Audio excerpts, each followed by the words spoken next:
2 விதமான இந்த கேள்விகள் வந்துக்குது. இப்படி வரும்போது நீங்க முதல்ல என்ன செய்யணும்னு சொன்னா, இதுல என்ன விடயம் கேட்டிருக்கீங்கங்கிற விஷயத்துக்கு முதல் இந்த கேள்விய வாசிக்கணும். இந்த பாருங்க இந்த கேள்விய. முதல் அதிகரிப்பிலிருந்து என்ன கட்டிக்குது? குறைவு. 2வது என்ன கடிக்கு பாருங்க. இத பாருங்க. அதிகரிப்பில் அதிகரிப்பின் குறைவு. 2வது பாருங்க. அதிகரிப்பின் அதிகரிப்பு. அப்ப நம்ம எத பார்க்க போறோம்? இந்த 2 விடயங்களையும் தான் நம்ம சேர்க்க போறோம். இப்ப இதுல பாருங்க, இதுக்கு ஒரு நல்ல ஒரு டெக்னிக்கலான ஒரு உதாரணம் உண்டா, நான் ஒரு விடயத்த செஞ்சா, அந்த விஷயம் நடந்தால், என்னுடைய செயற்பாடின் மூலம் அல்லது ஒரு செயற்பாடு மூலம் அந்த விடயம் நடந்தால் அதிகரிப்பில் அதிகரிப்பு. நம்ம செஞ்ச செயற்பாட்டின் மூலம் அந்த விடயம் நடக்காம விட்டா, அதிகரிப்பில் குறைவு. இப்படியான விடயத்தை எடுத்து நோக்கும்போது, இங்க பாருங்க. சூழலில் நீர் தேங்கும் இடங்கள் உருவாக்குவதை தடுக்க நடவடிக்கை எடுத்தல். என்ன செஞ்சீங்களாம்? நீர் தேங்குற இடத்த என்ன செய்றாங்களாம்? தடுக்குறாங்களாம். தடுத்தா டெங்கு காவி பரவும். தடுத்தா பரவுமா பிள்ளைகள்? பரவாது. அப்ப இது அதிகரிப்பில் என்ன வரும்னு சொல்லுங்க பாப்போம்? அதிகரிப்பில் என்ன? குறைவு. இப்படி நோட் பண்ணணும் நீங்க. இப்படி நோட் பண்ணீங்கன்னு சொன்னா, அடுத்தது பார்ப்போம். உணவின் உட்கொண்ட பின்னர் பொருத்தமான தூரிகை இந்த பல் துலக்கி. பிரஷ் யூஸ் பண்றேன்.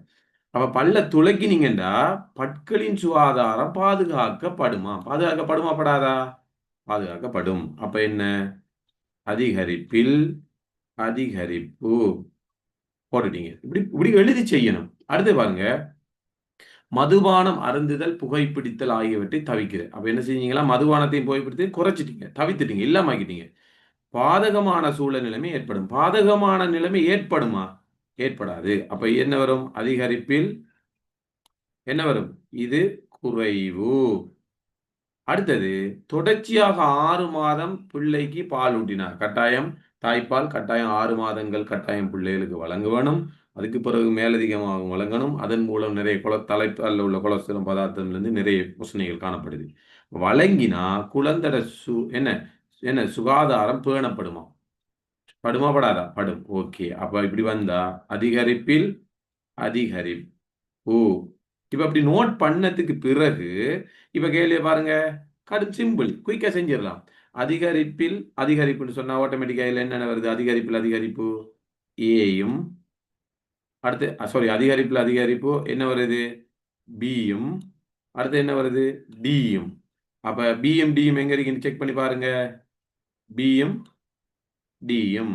சாரி அதிகரிப்பில் அதிகரிப்பின் அதிகரிப்பு அதிகரிப்பு வெயிட். அதிகரிப்பில் நிகழ்வின் குறைவில் என்ன ஏற்படுதுன்னு சொன்னா, அதிகரிப்பின் அதிகரிப்பு. அதிகரிப்பின் அதிகரிப்பு ஆட்டோமேட்டிக்கா என்ன வரும்? பியும், டியும். அடுத்தது அதிகரிப்பில் குறைவு. அதிகரிப்பில் குறைவு. இந்த கேள்வி பாருங்க. அதிகரிப்பில் குறைவு என்ன வரும்? ஏயும்,